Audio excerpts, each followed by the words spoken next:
এপ্ৰিল 7 বহাগ আমি বীৰংগনা সতী সাধনী দিৱসী উদযাপন কৰিবলৈ লৈছোঁ। ধনশিৰি মহকুমা চুতীয়া ছাত্ৰ সন্থাৰ উদ্যোগত আৰু সৰুপথাৰ আঞ্চলিক চুতীয়া ছাত্ৰ সন্থাৰ সহযোগ তথা চুতীয়া পথাৰ বাকী ৰাইজৰ সহযোগত আমি অনুষ্ঠানটি আয়োজন কৰিবলৈ লৈছোঁ। আমি সেই অনুষ্ঠানটিত আমি ৰাতিপুৱাৰ আমি পতাকা উত্তোলন কাৰ্যসূচী লৈছোঁ। তাৰপিছতে আমাৰ স্মৃতি তৰ্পণ কাৰ্যসূচী আছে। তাৰ পাছতেই আমাৰ বাৰেৰহণীয়া সাংস্কৃতিক শোভাযাত্ৰা আছে। তাৰপিছতে আমি আমাৰ মুকলি সভাখন আয়োজন কৰিছোঁ আৰু ৰাতিলৈ আমি সাংস্কৃতিক সন্ধিয়া কাৰ্যসূচীটো আমি ৰাখিছোঁ।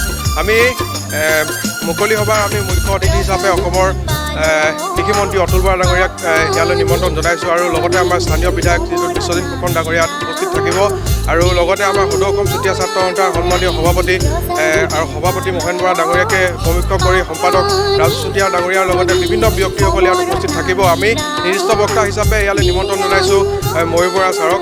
আমি ৰাইজৰ পৰা এটাই আশা কৰিছোঁ, ৰাইজে যাতে আমাক সহায় সহযোগ আগবঢ়ায় আৰু বিভিন্ন দিশত ৰাইজে যাতে দিহা পৰামৰ্শ আগবঢ়াই দিয়ে, তাৰ বাবে আমি ৰাইজৰ ওচৰত আমি গুহাৰি জনাইছোঁ।